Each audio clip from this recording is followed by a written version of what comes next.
So it is a violation yan. Very obvious ang ginawa na magtanggal ng security.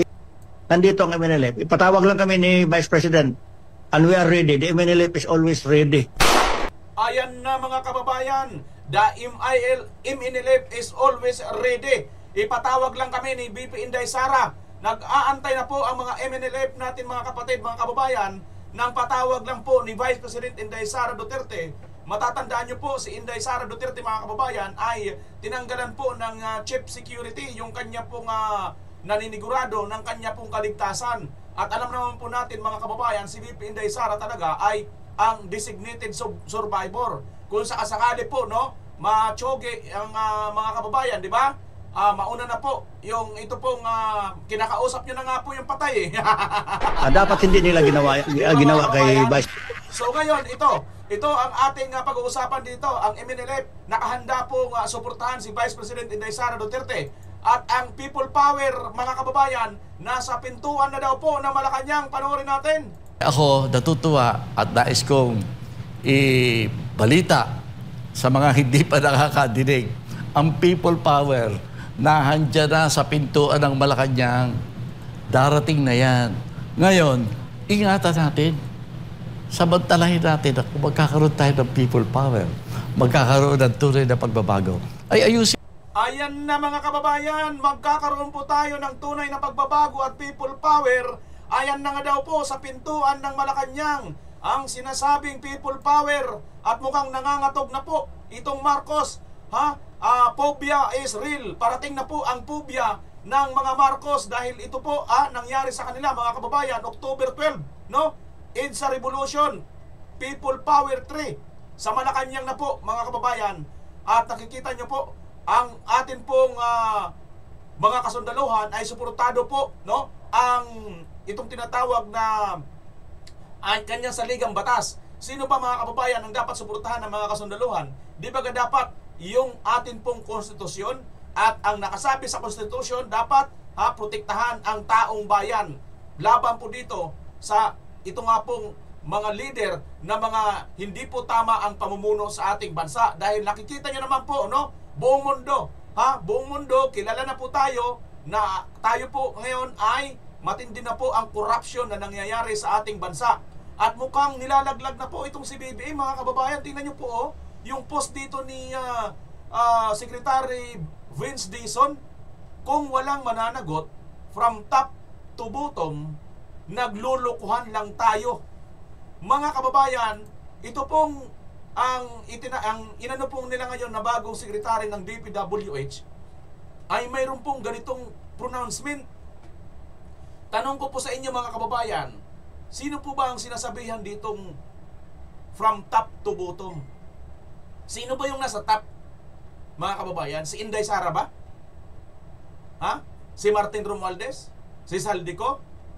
Sino po ba ang nasa top ngayon mga kababayan? At mangyayari ba lahat ng ito na mga pera na mawawaldas nito or makukurap nitong mga kurakot na politiko kung hindi po pinirmahan ng nasa top? Yan ay mga tanong ko lang mga kababayan At si Buyeng mga kababayan, mayroon po tayong update, hindi pa pulusot, hindi pa siya ligtas mga kababayan sapagkat naku po, no? Kahit umabot po ng 20 years, pwede pa rin po siya habulin ng mga Duterte. Alamin po natin ang update dito kay Buyeng at mukhang hindi pa po siya talaga ganon kakampante. Huwag kang muna magpakampante Buyeng, dahil nako, ito na ngayon aabot ng 20 years, pupwede ka pang mahabol dito ng mga Duterte. At yung vlogger mga kababayan na kayang-kayanin lang po nitong Marcos administration ay pinakulong po nila. Pag-uusapan din po natin mamaya mga kababayan yung vlogger na Bisaya, no? Yun, pag-uusapan natin yan mga kababayan. At si Senator Marcolita, mayroon po siyang sinabi patungkol nga po dito sa Blue Ribbon, kung matutuloy pa ba o hindi na. Mukhang natakot na po yata ito pong Blue Ribbon Committee. At ang isa sa pinakamalupit mga kababayan, naku po, mayroon na naman pong 10 billion. Tama po nyo narinig, 10 billion pesos, no? At hulaan ninyo kung saan lugar po ito. Na-issue na naman po ng corruption. This time mga kababayan, hindi po flood control. ito po ay iba na naman pong natuklasan mga kababayan na corruption, no? Pero as usual, DPWH pa rin. Kung matatandaan pa rin natin itong DPWH mga kababayan, ito po ang nagkamal ng napakaraming program dinala po dito. Binawasan yung sa DepEd, binawasan lahat yung sa pati PhilHealth, dinala dyan sa infrastructure na yan na napunta nga yan sa DPWH. At ito ngayon mga kababayan, makikita ninyo, mapapanood ninyo, mayroon na naman tayong natuklasan 10 billion na namang pera at hulaan ninyo kung saang lugar, kaninong lugar na naman ang pinuntahan po nito. At mamaya, pag napanood nyo po ang video, masasabi nyo, kaya pala mga kababayan. Ngunit bago natin tunguhin ang video, sa ngayon pa lang nakabisita sa aking channel, nakikisuyo po ako na paki-like at paki-share ang video ito, paki-subscribe at paki-pindot na rin ang notification bell all nang sa ganon ay lagi kang updated sa lahat ng aking mga upload. Ayun na mga kababayan, yung bell na maliit na yan sa taas, yan, pindutin nyo po yan pag nag-subscribe na kayo. At ito na po ang ating latest subscriber, 270,715. Thank you mga kababayan, malaking tulong, malaking bagay at suporta na po ninyo sa amin yan. Kayo, na Diyos na pong bahala sa inyo. Okay mga kababayan, unahin na po muna natin itong mga kapatid natin mga Muslim, mga MNLF. Nakahanda na po silang tumulong kay Vice President Inday Sara Duterte sa kanya pong seguridad. Dahil alam naman po natin, kasama po, lalo na po si BP Inday, ang tinutukoy po doon sa Uplan Horos nila. Natatanda nyo po yung Uplan Horos mga kababayan? Di ba ga? Ang isa doon sa kanilang sinasabi ay tsugiin si Vice President Inday Sara Duterte or dayain sa 2028 presidential election. So ngayon mga kababayan, eto na po ang ating mga kapatid na mga MNLF. Nakahanda po silang magbigay ng seguridad at nakahanda po silang itaya ang kanilang buhay para po dito sa ating leader na si Vice President Inday Sara Duterte. Panoorin po natin ang buong video. Nandito ang MNLF. Ipatawag lang kami ni Vice President and we are ready. The MNLF is always ready. Dapat hindi nila ginawa kay Vice President Inday yan. Very obvious talaga. Nasana sa panawagan niya, pamilya niya, mother, mga anak. Nandito ang MNLF. Ipatawag lang kami ni Vice President and we are ready. The MNLF is always ready. Very obvious ang ginawa na magtanggal ng security para the Vice President will be open to any accident, incident, whatever. Vulnerable yan. So, parang ipamukha sa buong mundo na yan, nag-iisa na lang siya, etc. Parang matanggalan ng pwersa, talagang vulnerable siya. So it is a violation yan. Very obvious ang ginawa na magtanggal ng security para the Vice President will be open to any accident, incident, whatever. Vulnerable yan. Politically, threat talaga siya. As sabi according to the Vice President, obvious naman, wala namang iba, designated survivor yan. Whether we like it or not, she will be the next president. Kung talagang magkaroon ng patas na eleksyon. Kaya parang desperado na. O wala nang security yan. She is open. So, deliberate yan. Pero nandito naman tayo. Okay. Nandito ang MNLF. Yon mga kababayan. So, dahil nga po tinanggalan po si Vice President Inday Sara Duterte ng security, no? Ay nagpresenta na po ang itong mga kababayan natin, mga kapatid na MNLF, no? Para po sa seguridad ng ating Vice President or designated survivor. Napakadelikado po talaga ng lagay ni BP Inday Sara, mga kababayan. May banta po talaga sa kanyang buhay, no? At despite ng ganito, tinanggalan po siya ng security. Ito ay nakakatakot mga kababayan. Alam naman po natin kung gaano po katalamak ito ngayong administrasyon na ito. Di ba?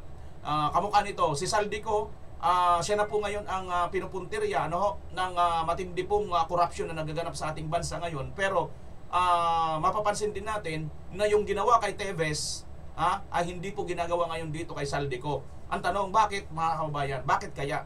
Alam niyo ba ang sagot? Siyempre, obvious na obvious. Dahil nga po, sa ayaw po nilang basta mapauwi dito sa Saldico dahil baka magkabukingan at baka nga ituro na po ni Saldico kung sino talaga ang dapat managot at mananagot sa mga isyong ito. Di ba ga, mga kababayan? So ano po ang inyong masasabi dito sa atin pong mga kapatid na mga MNLF na nag-present po sila at talagang handa po sila na itaya ang kanilang sariling buhay para po mailigtas po ang ating designated survivor na ito nga pong si Vice President Inday Sara Duterte. Okay? Panoorin po ninyo itong isang video mga kababayan ng SMNI. Ako natutuwa at nais kong ibalita sa mga hindi pa nakakadinig ang people power na handyan na sa pintuan ng Malacanang, darating na yan. Ngayon, ingatan natin. Samantalahin natin na kung magkakaroon tayo ng people power, magkakaroon ng tunay na pagbabago, ay ayusin natin. Paghandaan natin. Huwag yung, ang pinaghahandaan lang natin marami tayo sa kalsada. Dapat may mga nag-iisip na, ay kung manalo tayo, paano? Anong klaseng electoral system ang dararapat natin gawin? Ano mga new policies para sa darating at susunod na gobyerno ang ating pinag-iisipan? Dapat may grupo na nagpaplano niyan. Dalawang bagay ang dapat nating iniintindi. Yung paano maging matagumpay ang people power at kung paano natin isasaayos ang bulok na sistema ng ating pamahalaan sa kasalukuyan. Ayan nga po mga kababayan, no? Ayon po dito, andyan na po ang people power na sa pintuan na ng Malacanang. At ang isa pa sa magiging problema natin, if ever maganap na nga itong people power, magpalit na tayo ng leader, ang susunod na plano ay papaano, kung wala na nga, no? Wala na itong si BBM, papaano naman, sino susunod? Walang problema yan. Ayan si VP Inday Sara, isa po siya sa maliwanag na dapat successor, kung hindi na po. Ang ating presidente ngayon, nakikipag-usap na sa multo, di ba? Alam niyo ba yun, nakikipag-usap na siya sa multo? O, tingnan nyo, napuna nga siya ni akala ko, itong si Barsaga, ang sinasabihan nilang mayroong di ba? Mayroong aning-aning. Ano ba itong si BBM, mga kababayan? Sabi niya rito, sometimes I hear in the back of my mind, my father, mahirap parang naririnig ko daw. Sabi niya sa kanyang podcast, no? Episode 5, part 2 pala. Episode 5, part 2, tama. Ito ang problema namin sa iyo Mas pinakikinggan mo ang multo kaysa taong bayan. Sabi yan ni Congressman Kiko Barsaga. Kita nyo? Ngayon sa mga nagsasabi dito kay Kiko Barsaga na mayroon daw something si Kiko Barsaga. Sino ngayon ang may something? Kung babagbasihan po itong si BBM, alam nyo mga kababayan, kanina sa programa namin sa Birada Aguilan, at talakay din namin ito. No? At ang sabi ko nga, alam nyo, sa Biblia nakasulat yan. Nalalaman ng mga patay sa Ecclesiastes ata yun Tama. Ecclesiastes 9:5. Nalalaman ng mga patay, nalalaman ng mga buhay na siya ay mamamatay. Ngunit yung mga patay hindi na nila alam kung anong nangyayari. Wala na silang alam. So paano ngayon? Sino ang kausap ni BBM? Dalawa lang yan mga kababayan. It's either may kausap talaga siya, mayroon kasi sinasabi niya, naririnig niya, mayroon talaga nagsasalita sa kanya, or it's either wala at may something na siya, di ba? Kasi kung Biblia ang pag-uusapan mga kababayan, yun ang sinasabi. Wala nang alam ang patay. Paano mo pa makakausap? Di ba? So, sinasabi nilang si Kiko Barsaga, mayroon daw something. Bak mukhang baliktad ata, mga kababayan. Kasi, real talk naman din ang sinasabi ni Kiko Barsaga. Ang hirap sa'yo, pinapakinggan mo pa yung mga... pinapakinggan mo pa ang mga multo kaysa sa taong bayan. Tama hindi? Ba't ka nakikinig sa mga multo? Anong pakialam sa atin yan? Bakit? Matutulungan ba kami ng mga multo? Di ba mga kababayan? Naaning na kaya ito dahil nga sa medyo pati sa Senado mga kababayan, wala na no? Medyo adjourn na pala ang Senado mga kababayan. Ano to? Anong ibig sabihin po nito, no? Natatakot na kaya sila? Kasi ayon nga dito sa isang balita, nasa pintuan na ang people power. Nasa pintuan na ng Malacanang ang people power. Tingnan nyo itong latest kay Senator Marcolita mga kababayan. Pakinggan natin kung mayroon pa bang magaganap na Blue Ribbon Committee hearing. Hanggat maaari, wag mo nang bumalik. Lalo ko ang mga building ay may Ito pala mga kababayan, ang nangyari po dito, pinapanood po dito sa Net 25, no? na ito pong 7.5 magnitude na lindol naramdaman sa Mindanao. Actually, binaba na raw yata ito 7.4, no? Pero ganun pa man, napakalakas nito. At buti na lang siguro, no, mga kababayan, wala pa yata akong naitala na narinig dito, no, na mayroong nasawi. Samantalang sa Cebu yata, marami yata ang nasawi dyan, ano ho? Pero hindi naman po natin pinagmamalaki o inaano pa man, ano? At the same time, calamity pa rin po ito, no? Ang importante dito, ang aksyon ng ating mga leader. Si Vice President Inday Sara Duterte, na ipakita na namin kanina sa Birada Aguila, mayroon na kagad ginawang aksyon. Si BBM kaya, nasaan kaya si BBM, mga kababayan? Nakitaan ng bitak. Ito, Jensen, yung isa na pinakamatinding epekto niyan. Yung sa bundok. Ano to? Erosion ba ito? Oo, dahil sa galaw nung lindol, pati yung bundok natibag eh. Ay, napaka-stiff nung kanyang ano. Ito sa ano to? Tuwazan. Kabigin na ito. Aba, di sige po, mamaya magantabay po kayo. Anyway, Sen, ang Senado po, recess ngayon, ano? Tama po ba? Anong date na ba ngayon? Ajis po ngayon eh. October 10. Ngayon na simula ng ano. So recess. Adjournment. Adjournment muna. Magkikita-kita kami, November 10. Kalagitnaan na 1 month halos. pala.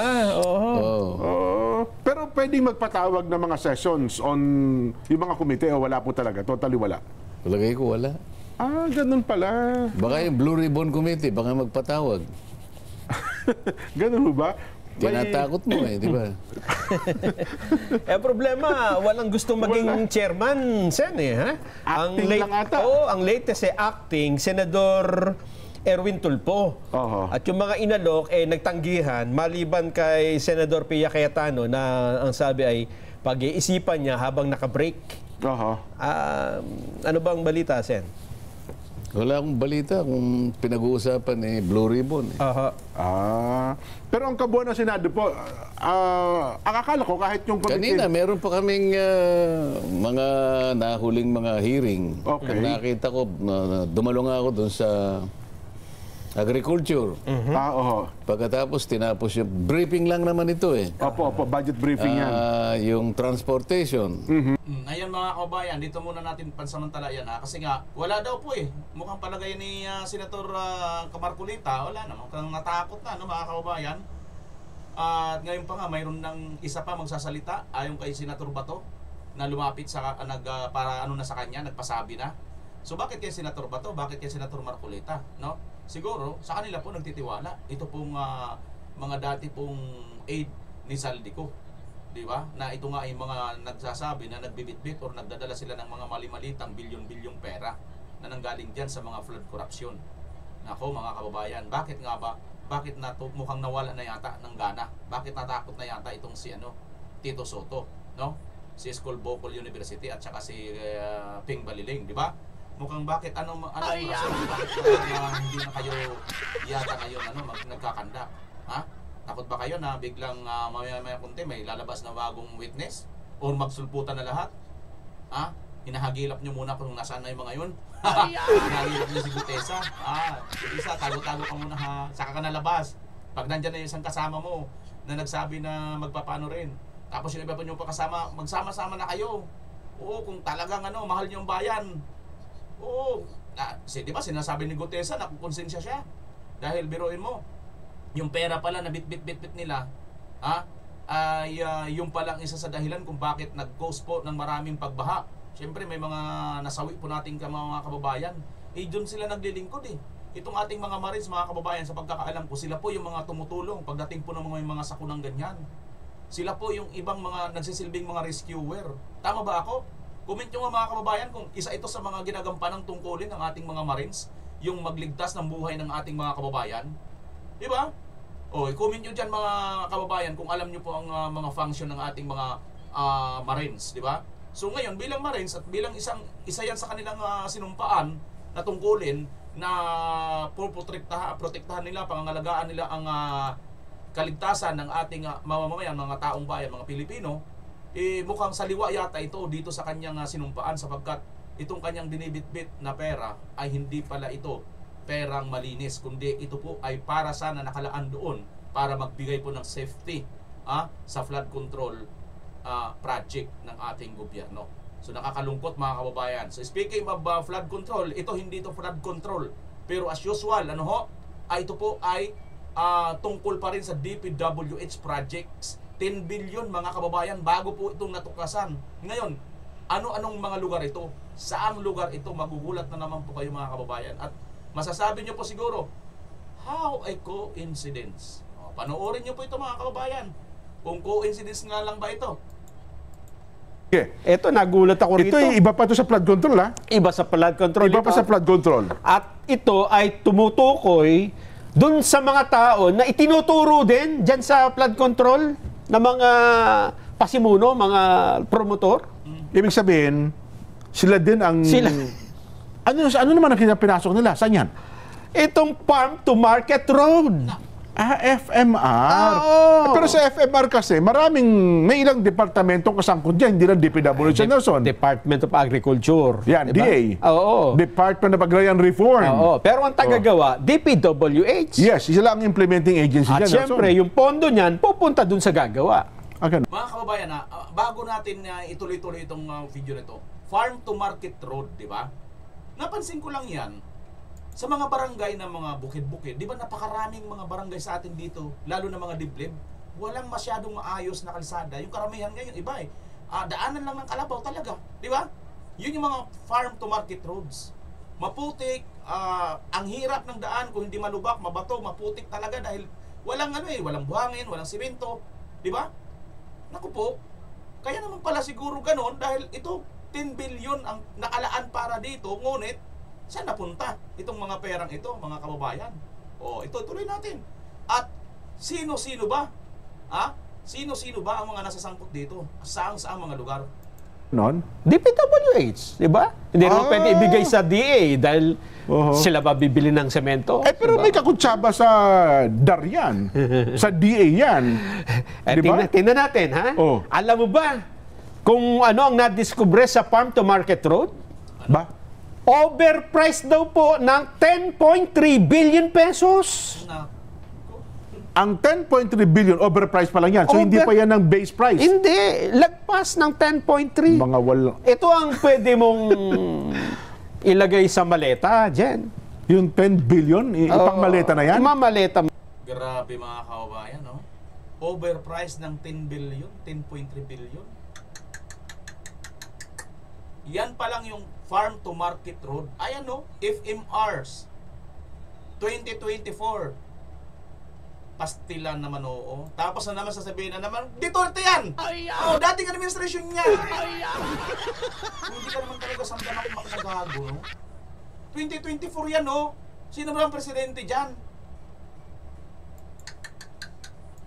Na ito, overpriced eh. Ayan no. At na-discover ito, alam mo kung saan? Saan yan? Yung mga Farm to Market Road na ito na nung tingnan ay hindi rin pala nagagawa pa. Kulang-kulang. Matatagpuan daw ito, ang tiningnan dito yung 2024 Sandali, na... ano daw? Tama ba yun? Hindi pa pala nagagawa, kulang-kulang pa. So, meaning to say, in-overpriced na nga ito, hindi pa rin ginagawa. So, ibig sabihin yung pera, nasaan na, nai-release na. 2024 pa ito, so nai-release na ito, mga kababayan. Tama hindi? Nako. National budget eh. 2024, last year lang yan, okay? Magugulat ka kung nasaan ito. Nasaan yan? Sa Tacloban City.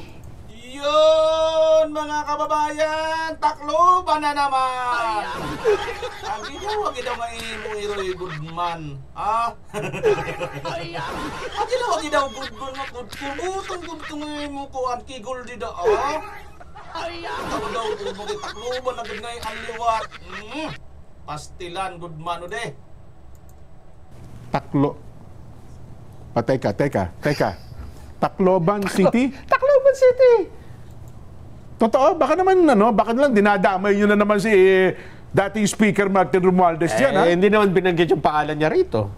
Tacloban City lang nakalagay. Ganon? At Camarines Sur. Nako. Naku, Camarines Sur at Tacloban. Sino-sino ba yung mga taga-Tacloban? Sino-sino ba yung taga-Leyte? Sino-sino ba yung taga-Camarines Sur, Bicol? Wala akong kilala. May kilala ba kayo, guys? Wala akong kilala. Hindi ko kilala yung sa Leyte, sa Tacloban? Hindi ko kilala yan. Ha? Oh, nagkano? Nagkataon lang. Nagkataon lang. Oo, nagkataon lang. Sige, tuloy. Bicol! Bicol na naman? Oo. Na naman? Pangatlo, Bulacan na naman. Na naman? Hanggang naman, oh. Bulacan din naman? Ha? Ha? Grabe naman yan! Nagkataon lang, Tacloban, Leyte, Camarines Sur, Bicol, Bulacan! Ay, nako naman. Nagkataon lang yan, ha? Masyado kayo po, eh. Eastern Samar, Oho. Daraga, Albay. Sandali lang, nabanggit ang Eastern Samar, anak ng teteng, oh. Napanood niyo ba yung video ni Bip Inday Sara nang dumaan siya sa Samar? Gaganong-ganon si Bip Inday Sara. Hindi ka makatulog para kang inalog na duhat. Oh, promise. Ako taga Samar ako eh. Dadaanan ko talaga yan galing ng Tacloban papuntang Calbayog. Hasos Maria Josep. Pagbaba mo doon sa San Juanico Bridge, papunta ka na approaching ka ng Catbalogan. Naku, kung mayroon sanang dadaan ng LRT doon sa taas, sana all, no? Pag ka doon sa taas, huwag kang dadaan doon sa, naku, maawa ka talaga sa ano mo. Maawa ka sa katawan mo. Samar na naman, dyan din yung lugar ng maraming pera sa bagay. yung pinagano sa kuradang sa kuratsa ano talaga yun. Samar, ganun talaga yun, diba, sayaw. So ito ay Tacloban City, Bicol, Bulacan. Dyan. Kasi itong farm to market road, Nelson, maliliit lang naman ang budget dito eh. Kasi ito yung minsan nga one lane lang ito. Minsan nga yung dalawang karsada lang eh. Ang tawag doon yung parang pathway lang na magkatabi. Yes. Para kasya lang yung isang isa lang, one way lang. Para madaanan lang talaga. Pero usually mga 1 kilometro, 2 kilometro. Diyan ba sana nakalagay dyan? Ilang kilometro? Meron ito number 1, 6.7 kilometers. Iba yung haba? Maliliit pero madami. Oho. At lumalabas pa dyan. Halimbawa, ang benchmark ay 15,000 pesos. Ha? Oo. Ibig sabihin, yun lang dapat ang presyo, doon lang iikot. Oho. Yung 15,000 pesos, in-overprice ng, wala mo kung magkano. 15,000. Siguro ginawa na lang 20. At least 5,000. Okay, 20. Dinoble, ginawan 30. 30. Malaki na yun. Di 100% na yun. Ako lang 20 lang. 20 siguro. 5,000 ang dinagdag. Mula sa 15,000, Oh. ito'y overpriced ng 348,000 per meter sa kalsada. Bawat isang haba ng ruler. Overpriced lang. Ilang, hindi. 3 feet pala ang 1 meter, no? 1 metro. Ang 1 metro, mga 3 feet. Ang presyo, magkano? Dapat 15,000 benchmark na halaga. Pero sila, ginawa nilang? Lagpas ng 348,000 per meter. Abay, ang tawag ng bata yan, nimal. Kaya siguro. Pakinggan nga natin, sino ba ang nagsalita rito, ha? Kung paano nila ito natingnan. Abot pa naman. Sige. Yun lang sinabi. Yung nagsabi noon, sino yan? Kasi tinitignan namin yung ibang mga gawa. Like in 2024, ito, flash slide 22. Tinignan namin yung mga projects in different areas, and that tilinista namin yung top 10, tawag namin extremely overpriced FMRs. Like for example, concreting of Barangay San Roque in Tacloban City, 348,000 per square meter. Per meter. Concreting of Barangay Lagyo in Camarines Sur, 263 per meter. Concreting of Barangay Ubihan, saan ba ito? Maykawayan City, 193,000 per meter. So, hindi lang to extremely overpriced, extremely overpriced, Secretary. Based on sa nakikita ko na pinapakita nyo, Mr. Chair, medyo shocking. But I guess siguro magandang itanong dyan, Mr. Chair, is yung ating bagong sekretary ng DPWH na matulungan tayo na mahimay ito. tandaan nyo mga kababayan ha, 2024 po ito. At ito ngayon yung post ni Secretary Vince Dizon na sinasabi nga niya, magandang matanong dito si Secretary, sabi niya. 'Di ba? Ano sabi dito, no? Sabi niya, ang sabi ni Secretary Dizon, kung walang mananagot, from top to bottom, naglulukuhan lang tayo.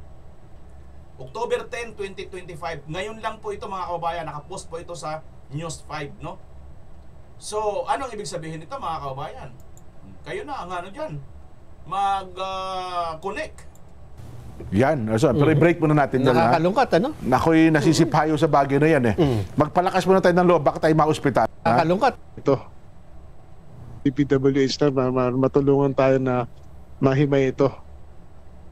DPWH. Siguro magandang itanong dyan, Mr. Chair, is yung ating bagong sekretary ng DPWH na matulungan tayo na mahimay ito.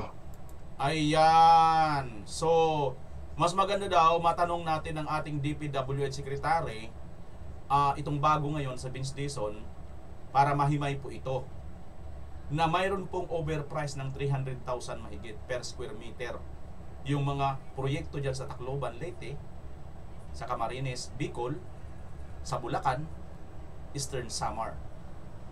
Ito po, matindi po mga kababayan. Hindi na po ito flood control, kundi farm to market roads na extremely overpriced ayon dito kay Senador Gatchalian.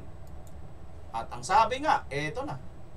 Sa tingin niyo mga kababayan, sino ba ang nasa bottom at saka sa top?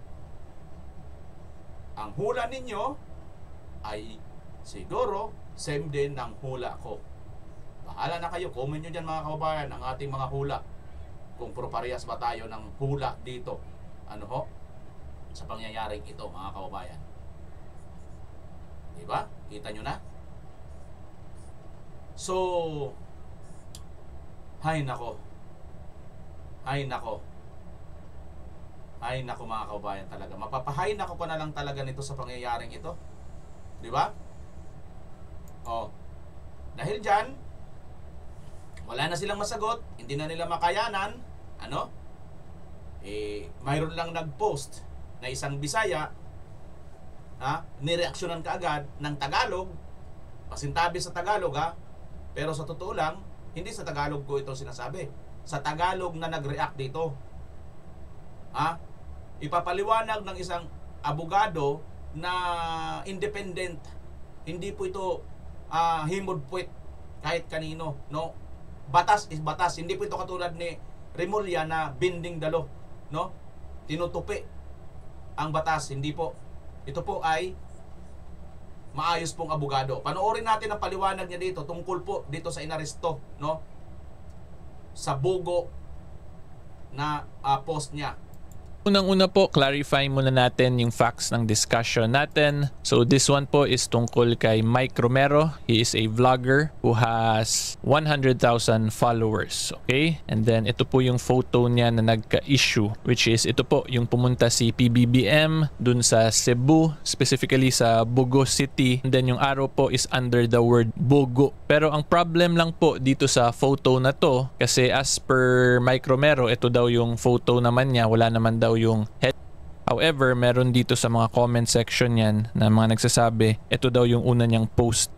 Flag, Bogo City Hall, arrow, and then yan. So hindi na tayo sure talaga kung ano ba yung totoo niyang post, kasi pag titingnan po natin itong page mismo ni Mr. Mike Romero, ito na lang po yung makikita natin. Itong alleged na caption, hindi ko na po makita. Okay? However po, para mas maintindihan nyo talaga yung crime na inciting to sedition, ang gagawin na lang po natin, let us assume for discussion and educational purposes na yung caption niya na nilagay dito is at hindi talaga itong tama talaga ang City Hall. Okay? But I would just like to reiterate, hindi ko po sinasabi na talaga na caption yung nilagay niya dito, but for discussion purposes, para mas maintindihan nyo nga talaga yung krimen na inciting to sedition, yun na lang po yung magiging facts ng discussion natin. Okay? So hopefully klaro po yan. pupunta po tayo niyan sa revised penal code natin and then sa provisions po regarding sedition. So nasa Title 3, Crimes Against Public Order, Chapter 1 po yan. Okay, rebellion, sedition, and disloyalty. And then yung una po, punta muna tayo sa Article 139. Kasi before we talk about inciting to sedition, importante po na maintindihan nyo talaga muna kung ano ba yung krimen na sedition. And ang gagawin ko na lang po, papakita ko sa inyo specifically yung provisions isa-isa para mas maintindihan nyo po talaga yung the crime of sedition, inciting to sedition, and just a protection na lang din po sa akin kasi baka sabihin or isipin ng iba dyan, ma-misunderstand tong video ko tapos sabihin ako mismo nag-i-incite to sedition, okay? So to avoid that and to protect myself, kasi ako po ay nag-e-explain lang dito sa home office ko ng mga legal matters, yun na lang ipapakita ko specifically yung provision po sa batas and then a decided case regarding this. Okay, so again, unang-una po, Article 139, sedition, how committed. So makita niyo, the crime of sedition is committed by persons who rise publicly and tumultuously in order to attain by force, intimidation, or by means outside of legal methods any of the following objects. Okay? So ang mga important pong i-take note dito, means outside of legal methods or merong force, intimidation. Tapos you rise publicly and tumultuously. Okay, so in other words, meron po kayong kalokohan na gagawin. At yung rason po ng kalokohan na yon is number 1, to prevent the promulgation or execution of any law or the holding of any popular election, to prevent the national government or any provincial or municipal government or any public officer thereof from freely exercising its or his functions, or prevent the execution of any administrative order, to inflict any act of hate or revenge upon the person or property of any public officer or employee, to commit for any political or social end any act of hate or revenge against private persons or any social class, and to despoil for any political or social end any person, municipality or province or the national government or the government of the United States. Ito po, may United States kasi yung revised penal code natin, ganun na po ito katanda. Panahon pa ito ng mga Amerikano. Okay? So anyway, of all its properties or any part thereof. So kung makikita po ninyo, ang common denominator po dito sa crime of sedition ay related sa mga government actions or political purposes. So to interfere or to affect government actions or for political reasons, you will now perform means outside of legal methods or by a force or intimidation. So in simpler terms po, may gagawin kayong kalokohan na makaapekto sa gobyerno ng Republika ng Pilipinas or for political purposes or reasons. Okay, so yan po yung sedition. So yung inciting to sedition, bababa lang po tayo niya ng konti from Article 139. We will now go to Article 142 of the Revised Penal Code, inciting to sedition. So nakalagay po dito, any person who, without taking any direct part in the crime of sedition, should incite others to do the accomplishment of any acts which constitute sedition by means of speeches, proclamations, so on and so forth. Hindi ko na po babasahin kasi self-explanatory na lang naman tong mga latter provisions. So kung gusto niyo po ito basahin, i-check niyo na lang po sa Revised Penal Code. Pero in summary po, yung inciting to sedition, ikaw po ay isang tao na hindi directly nag-participate dun sa actual seditious action, pero na-induce mo yung ibang tao na gumawa ng seditious act via itong mga means nga po na to, by speeches, proclamations, writings, so on and so forth. Okay? Take note po, dapat nag-induce ka lang, or kung sa Tagalog pa, taga-sulsul ka lang na gumawa kayo ng sedition. Yan po yung easiest way for me to explain it. Okay? And kaya po important na i-take note natin yung hindi ka dapat nag-participate, kasi kung nag-participate ka rin dun sa seditious action, edi yung magiging kaso sa'yo is sedition mismo, hindi lang inciting to sedition. Okay? Pero kung ikaw lang yung taga-sulsul, taga-speech, taga-motivate, yan, inciting to sedition lang po yun. So again, Article 139 and 142 po, the Revised Penal Code, yung important na legal provisions dito.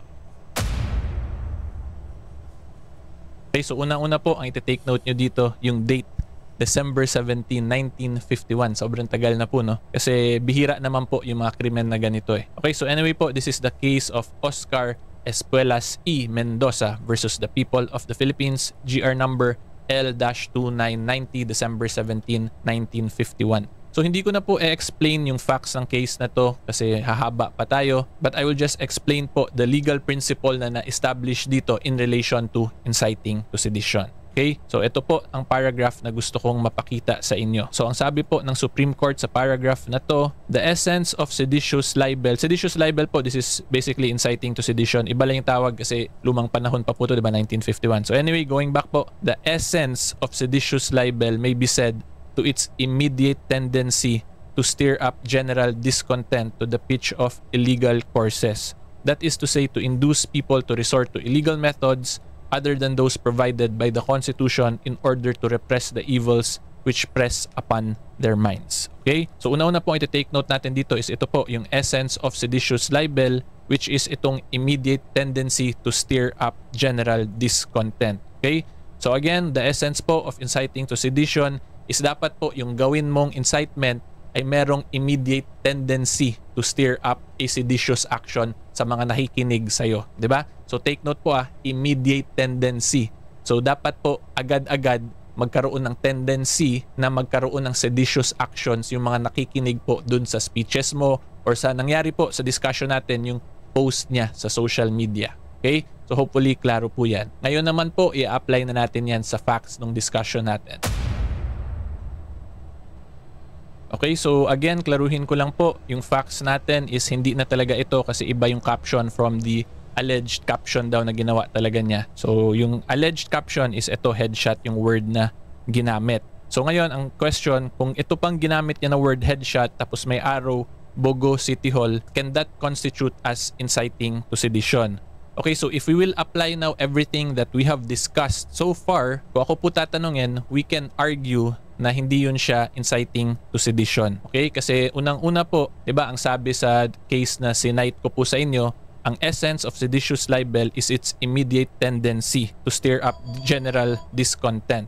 Okay, time out po, may tumatawag. So again, going back po, ito bang photo na to, Bogo City Hall arrow, and then let's say yung caption talaga is headshot, will there now be an immediate tendency to stir up general para magkaroon ng illegal methods other than those provided by the Constitution to repress the evils which press upon their minds? Okay? So kung ako po tatanungin, hindi po siya magkakaroon ng immediate tendency to stir up or para magkaroon ng seditious actions or para gumawa po ng seditious actions yung third parties. Kasi itong mga ganitong post po, parang gasgas na po to sa society natin ngayon, di ba? Social media use, Facebook use, very gasgas po yung mga memes kung ako tatanungin ninyo. And may ibang ang tao nagrereklamo na or naglalabas ng discontent nila sa bansa natin kasi tayo daw mga Pilipino, despite all the struggles na we are facing, the corruption issues that our country is facing, ang ginagawa lang daw natin, puro memes na lang. So kung ako tatanungin, this can be considered as a meme lang despite of the caption kasi the word Bogo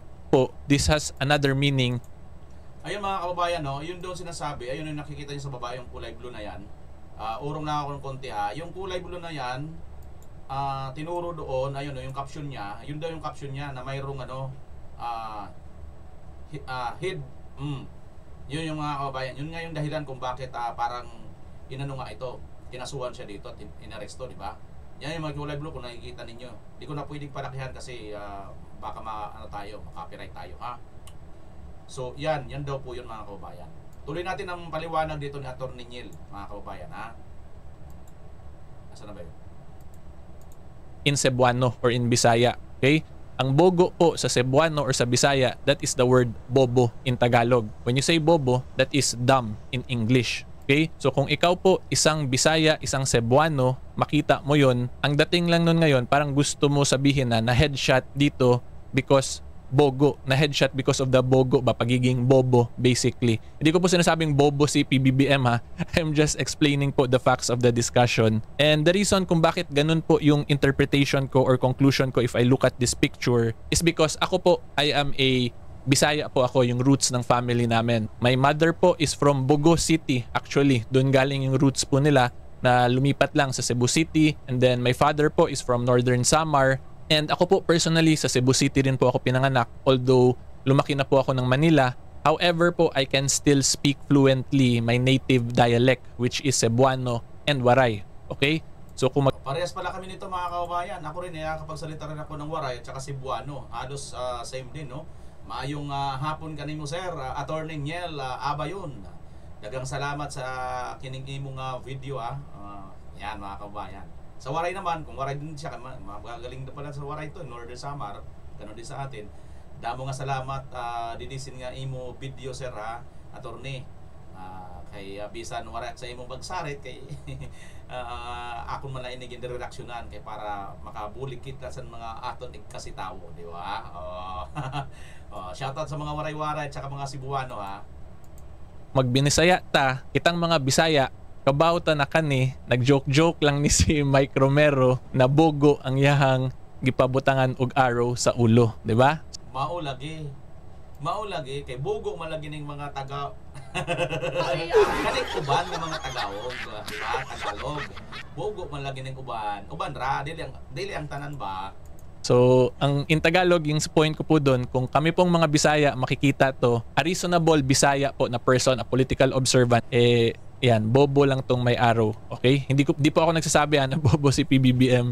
Again, that is my opinion po or my observation as a reasonable political observant who has Bisaya roots. And because of that po, we can argue na hindi siya seditious pag kaming mga Bisaya ang makakita kasi magigets namin na joke lang siya or ma-interpret namin siya as a joke. Okay? Yon mga kababayan. So, ma-interpret lang talaga sa amin yan ng mga Bisaya na joke lang yan. Para bang ito sumakto sa kanya. Minasama lang kasi nila yung ibig sabihin ng yon, di ba? Minasama lang nila pero sa totoo lang sa aming mga Bisaya, sumakto sa kanya yung salitang bugo or bobo. At sumakto talaga, tumapat sa kanyang ulo. Ganon ang ibig sabihin niyan. Ganito po kasi yan, kung may final na case, it means there is another relevant sector of society na nung nakita po tong post ni Mike Romero, hindi niya na-view as a joke yun at tingin niya seditious siya na action, di ba? And hindi ko po mabe-blame kung may ibang tao or may iilang tao na titingnan to as seditious kasi hindi naman po lahat ng Pilipino ay Bisaya, di ba? So hindi magigets agad yung joke niya. So from there po, we can also say na another relevant sector of society na let's say mga Tagalog or mga Ilocano, hindi nila magigets yung joke. Therefore, this is seditious. Kaya most likely, yun po yung rason kaya na kasuhan to si Mike Romero ngayon ng NBI. Okay? So ngayon, ang issue po natin, makikita natin, there are two relevant sectors of society, yung mga Bisaya po at yung mga Tagalog or from Luzon na may magkaibang interpretation sa situation na to. So ngayon, ang next interesting question po natin dyan,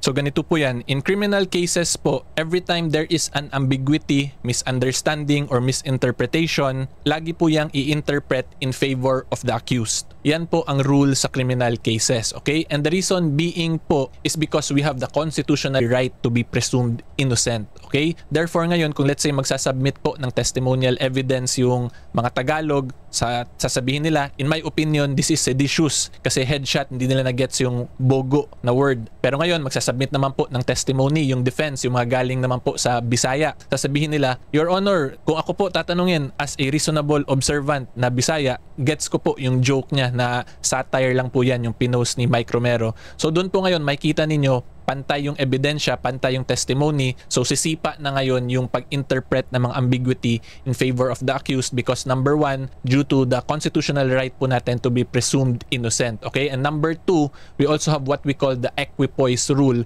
kung saan kung pantay po yung ebidensya in a criminal case, magtitilt po yan in favor of the accused, yung pagiging pantay na yan. Kasi tatandaan po natin in criminal cases, yung may burden po to establish guilt beyond reasonable doubt is the prosecution. Okay? So kung hindi po nila ma-achieve yon, yung guilt beyond reasonable doubt, lahat po will rule in favor of the accused because of number one, our constitutional right to be presumed innocent, and number two, more or less po, because of the equipoise rule. Okay? So hopefully, klaro po yan. So yung final remarks ko lang po sa kaso na to, this is actually a good example po yung mga lumalabas na memes ngayon, yung Tagalog versus Bisaya, di ba? Kasi yung Bisaya may ibang culture, tas yung Tagalog iba rin yung culture. And actually po, kaming mga Cebuano, kaming mga taga-Samar, pag pumunta pa nga po kami ng Mindanao, kahit ako po personally, nakaka-observe din ako ng cultural differences, yung mga Bisaya sa Mindanao from the Bisaya sa Cebu. So in other words po, ang point ko lang talaga dito, there are really cultural differences between the different islands po sa bansa natin. And kung ako tatanungin, yun ang rason kaya ngayon nagkaroon ng misunderstanding po dito sa case na to. It is most likely a cultural and a dialect difference yung naging rason. Kasi again, kung ako po tatanungin, kung ako lang magko-comment as a reasonable political observant who has roots from Cebu, maintindihan ko po yung joke dito ni Mike Romero. Pero of course, yung mga Tagalog po, yung mga Ilocano, hindi ko rin po sila masisisi kung hindi nila maintindihan yung joke kasi wala namang word na bogo, 'di ba? Dun sa Tagalog or sa Ilocano. So again, yung point ko lang po dito, this is a good example po talaga yung mga Tagalog versus Bisaya na cultural differences. And lastly po, ang tingin ko kung umabot talaga to sa korte, wala naman pong masama kung mag-file yung NBI talaga ng case against kay Mike Romero kasi if they honestly believe na meron silang cause of action tapos tingin nila seditious talaga to, right po nila yon to file a case. However, of course, si Mike Romero, meron din naman po siya niyang right to due process. So ngayon, itong defenses niya, pwede pa rin naman po niya yan ma-present sa court. And if I'm not mistaken, kung mapapanood niyo po yung iilan sa interviews ni Mike Romero, ina-explain niya doon na joke lang naman to eh. Diba? But of course, it can be construed negatively by a different sector of society na hindi naintindihan yung Bisaya language. Okay, and in closing po, ang magiging reminder ko na lang po sa inyong lahat, may fellow taong bayan, kung hindi po kayo sure kung may legal repercussions ba yung actions ninyo, ang masasabi ko lang po sa inyo, umiwas na lang po kayo sa mga sensitive words or sensitive terms, di ba? Kasi itong headshot, it is a very sensitive term or a sensitive word po. Pero ngayon, kung sabihin lang niya ganito, tama talaga ang City Hall, Bogo, Arrow, klaro, yung gusto lang niya i-point out, Bogo, yung nasa Arrow, di ba? Pero pag ito nga, may ganitong caption, pwede pa ma-misinterpret talaga. O tama na yung mga Tagalog versus Bisaya dyan ha, kasi at the end of the day po, we are all Filipino. Kung magkakagulo tayo, magkakawatak-watak, tayo rin po yung kawawa. Okay, so anyway po, hopefully klaro yan. Ayan mga kabayan, para sa akin klarong-klaro itong paliwanag ni Attorney Niel Abayon, sapagkat tayo po ay Waray, Cebuano, naiintindihan po natin ang sinasabi ng salitang ito at naiintindihan ko rin po may mga cultural din po tayong differences Ang problema nga lang, ito pong iba hindi po nila basta-basta naiintindihan. Katulad po nung nakaraan, di ba? Mayroon nga po diyan yung isang gobernadora na sumasayaw ng kuratsa na nagtatapon ng pera na napakarami. Sa culture kasi ng Samar, ng mga Waray, sa sayaw na yun talagang ginagawa yun, no? Kahit basta mayroon pong okasyon pag sinasayaw po yung ganun po talaga. Ganun din naman po sa mga pananalita lang. Marami po talaga tayong diferensya kasi nga iba't iba talaga salita natin. Tingnan nyo ha mga kababayan, bigyan ko kayo ng sample. Minsan may bastos po sa Tagalog, sa Bisaya hindi. May bastos sa Ilocano, sa Bisaya bastos sa Ilocano. Basta ganun-ganun mga kababayan. Tingnan nyo, pakinggan nyo itong mga word na to. Pangasinan. Magtatanong ka sa Pangasinan. Ano yan? Ano yan? Paano sa Pangasinan sabihin yon? Antutan. O, di ba? Parang pangit pakinggan, ano? Sa Cebuano naman, sabi ng ng dalaga, naglibog ko. Naglibog na ko, noy, manoy, manong naglibog na ko. O, pag sa Tagalog, maano ka, di ba? Naglibog ka po sa Tagalog. Di ba? O, tapos naman, sabi naman ng Ilocano, inayat ka. Ay ayatin ka. O sa mga Waray, sa mga Cebuano, medyo yon, di ba? Hindi magandang pakinggan yon. O mayroon naman salita ng Pangas ang kasi yung inayat ka, ay ayatin ka sa Ilocano ay iniibig kita, mahal kita, minamahal kita. Ganon, di ba?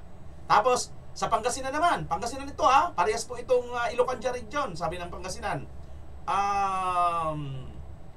Inararo ta ka. Pag sa Tagalog parang, teka, sandali, nililigawan mo pa lang, inararo mo na. Di ba? Oh, inararo ta ka. Anuhin mo, medyo dalagyan mo ng yung islas na ganon. Inararo ta ka. Hindi po pwedeng diretso yung inararo, wag. Maararo ka. Tatay. Nanliligaw ka pa lang, hindi. Ibig sabihin po nun, minamahal kita or ginahigugma ko ikaw. Yan, di ba? Marami po tayong iba't ibang mga salita sa iba't ibang mga lugar. Di ba? So, minsan masagwa pakinggan. So, ganun po yon mga kababayan. Kaya lang, pag ikaw nag-react ka ng ganun-ganun na lang kaagad, hindi mo muna iniintindi kung ano po ang ibig sabihin at lalagyan mo lang kaagad ng mali siya, yun nga, magsasampa ka ng kaso. At palagay ko, sa ngayon ako dito, matatalo rin yun. At ayon nga dito sa kanya, no? Parehas naglatag ng ebidensya. Pag parehas lang, pantay lang naman kayo ng argumento, saan papabor ang korte? Siyempre doon sa akusado kasi laging may presyong innocent ang isang akusado. Beyond reasonable doubt dapat pag criminal case. Yun mga kababayan, maliwanag yun. Ano ho? So, ayok na nakakuha kayo ng kunting aral doon sa ating antutan. Inararaot ka. Ayatin ka, naglibog ko nimo. Di ba? Ayan. May natutunan kayo ng konti, ano ho? Nako, dito tayo kay Mr. Bindalo. Ito pong si Bindalo mga kababayan ay hindi pa po nakakatiyak. Hindi pa po nakakatiyak ito kasi balang araw, around kahit pa 20 years na, maaari pa rin po itong kasuhan. Ewan ko lang kung ano pa siya sa 20 years mga kababayan, di ba?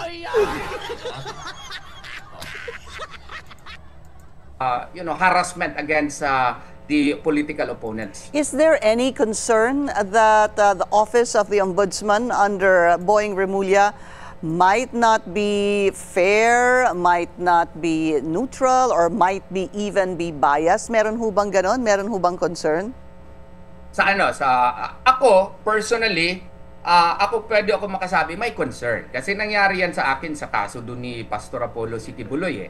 Kasi yung sa kaso ni Pastor, medyo masabi mo talaga na kasi na-dismiss na yung kaso, bigla na lang binuhay after nung investigation ni Senator Hontiveros. And pag more than 3 years na yung natutulog, yung petition pa nga, defective pa nga, dapat ma-dismiss yun ordinarily, binuhay niya, and then in less than 1 week, may warrant na si Pastor. Yung MR namin motion for reconsideration hanggang ngayon, hindi niya i-rule, kasi sa tingin namin, kung i-rule niya, pwede na kami mag-certiorari doon sa, sa Court of Appeals, sa alleging grave abuse of discretion on his part. Hindi niya inaksyonan yun hanggang ngayon. So ako personally, I cannot speak for the Duterte family, pero yung yung kanyang action in the past, may concern ako. Last question, Attorney Torion. Last I heard, your client, Pastor Apollo Quiboloy, ay nagkaroon po ng pneumonia at inilabas sa Pasig. Wag mo na yung mga kababayan to. Yung 20 years binabanggit dito. And sa mga nagtanong po sa media, kay Ombudsman Boying Remulla, ano yung mga kailangan niyang unahin at least na tingnan dito sa mga binareklamo before the Office of the Ombudsman? There were two that are being mentioned, sir. Care to react? One is the formally issue, and the other one is the confidential funds of Vice President Sara Duterte. Go ahead, pero sir. ang pagkasabi nga ma'am, yung SALN daw niya ang titingnan kaagad nung first interview niya. Later na lang yung formally. Yung first interview niya, titingnan daw yung yung SALN daw ni VP Sara. Sa kadami-dami naman natin ang problema, yung fund control issue, na trilyones na yung problema natin, yung pang SALN ni VP Sara yung uunahin niya. Para may problema tayo dito. Yung sa formally, it may be a legitimate issue. He can go against it because we do not tolerate or condone corruption. If there is indeed corruption dun, imbestigahan niya. Pero sana maging fair siya because under the 1987 Constitution, he is supposedly the protector of the people. And he should investigate yung pinakagrabe po na nangyari po dito sa ating bansa. Yung yung flood control issue, dapat doon siya tututok kasi yun talaga sana yung mandate niya. Protector siya ng people. Grabe yung nanggawa sa atin na kaguluhan at grabe yung sakit na nararanasan ng mga Pilipino dahil sa continuous na pagbaha. Sana maging fair siya because one of the requirements of an ombudsman is recognize probity and independence. So this is his golden chance to prove that he is in fact independent-minded and that he would go against corrupt people really, and not to make his office as an office of persecution and harassment against the political opponents. Is there any concern that the Office of the Ombudsman under Boying Remulla might not be fair, might not be neutral, or might be even be biased? Meron ho bang ganon? Meron ho bang concern? Ako personally, pwede ako makasabi may concern kasi nangyari yan sa akin sa kaso doon ni Pastor Apollo Sitibuloy Kasi yung sa kaso ni Pastor, medyo masabi mo talaga na kasi na-dismiss na yung kaso, bigla na lang binuhay after nung investigation ni Senator Hontiveros. And pag more than 3 years na yung natutulog, yung petition pa nga, defective pa nga, dapat ma-dismiss yun ordinarily, binuhay niya, and then in less than 1 week, may warrant na si Pastor. Yung MR namin motion for reconsideration, hanggang ngayon, hindi niya i-rule. Kasi sa tingin namin, kung i-rule niya, pwede na kami mag-certiorari doon sa, sa Court of Appeals, sa alleging grave abuse of discretion on his part. Hindi niya inaksyonan yun hanggang ngayon. So ako personally, I cannot speak for the Duterte family, pero yung yung kanyang action in the past, may concern ako. Last question, Attorney Torion. Last I heard, your client, Pastor Apollo Kibuloy, ay nagkaroon po ng pneumonia at inilabas sa Pasig City. Yan mga kababayan, itong tungkol kay Pastor Kibuloy, may nangyari din po dito mga kababayan na yung tungkol dito sa hindi niya kaagad inaksyonan, yung mga petisyon, kasi po pwede na magpa-certiorari ito sila Attorney Torion, mga kababayan. Kaso nga ay hindi po umaksyon ito. Mga kababayan, mahaba na kasi itong video na ito. Hindi ko lang kung saan para portion dito. Mukhang hindi ko alam kung dito sa umpisa or bandang dulo na, napanood ko na ito kaninang video na ito mga kabayan, at nabanggit nga dito ni Attorney Torion na kahit pa tumagal ng 20 years, pwede pang kasuhan si Boying Remulla dahil nga po dito sa ginagawa niya sa mga Duterte, yung kidnapping kay Tatay Digong. Tandaan po ninyo mga kababayan, ngayon po marami pong nakasampang kaso kay Boying Remulla, hindi lang po talaga nagpo-prosper kasi nga hawak po nilang lahat. So now, paano yan, BMR? Di mawawala na yan. Hindi po nawawala. Hindi po may expire yan. Matagal-tagal po. 20 years bago ma-expire. Kaya mag-aantay pa yan si Boying Remulla kung aabot pa siya doon. Hindi naman po natin pinapanalangin mga kababayan na aabot pa siya ng 20 years or hindi na. Eto, mayroon lang po tayo nakita rito mga kababayan na post ni Jason Sa. Tingnan natin kung sino ito na mukhang mauuna pa yata kay Tatay Digong. Ayan mga kababayan, may post dito, nakikita nyo siguro, ayan, ayan, babasa nyo pala, si Jason Sa may post ng 13 hours ago, sabi niya, pakibulong nga sino sa mga sangkot sa kidnapping ni PRRD ang namimilipit na sa sakit at mukhang mauna pa yata. Mahirap din itong nakatira ka sa bundok na pag-iiwanan ka sa balita. Ang po dito mga kababayan, ang comment po nito ay 3,500 na at 579 ang share, Ang dami na po pala nito mga kababayan, At sabi nga rito ng isang comment na si Maria Fima Duterte, parang si Diwata 10 hours ago. Yan po. Tika po, mag-research ako. Baka taga DOG to. Na-stress na. Meron pa siyang comment dito si Ma'am Fima Duterte.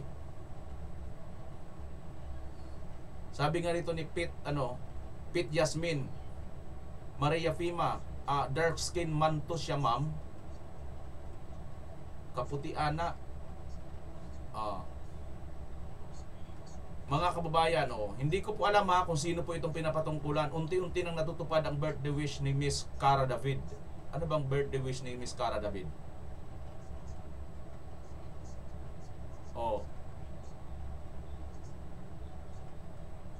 Yan, that's what we call karma. Sino kaya ito mga kababayan, Nag-post po si Jason sa dyan. Hindi ko po alam kung ano po ang ano nito, no? Ayan po yung post. Ito, sa tingin ko naman, ito, kung EI man ito, pwede, no?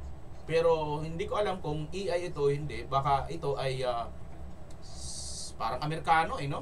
Pero hindi ko alam kung Amerikano, kung ano man ito. Basta, mayroon daw ganito mga kawayan, no? Pakibulong nga sino sa mga sangkot sa kidnapping ni PRRD ang namimilipit na sa sakit at mukhang mauna pa yata. Mahirap din itong nakatira ka sa bundok na pag-iwan ka sa balita.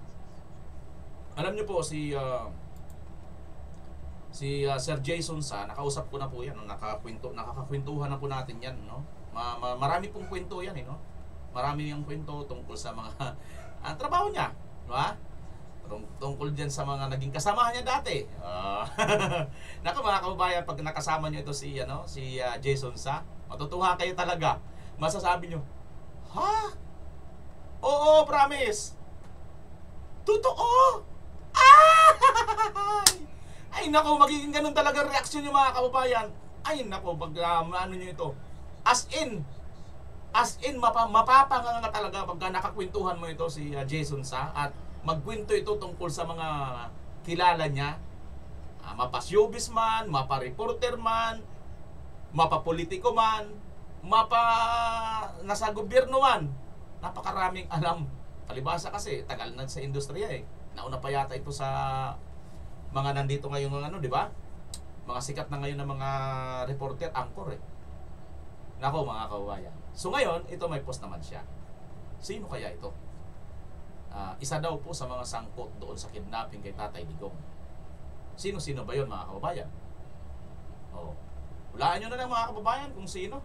At hindi ko na masyado pang mahabang-mahaba na ang ating video, no? Kaya na humula kung sino ito mga kababayan. Muli!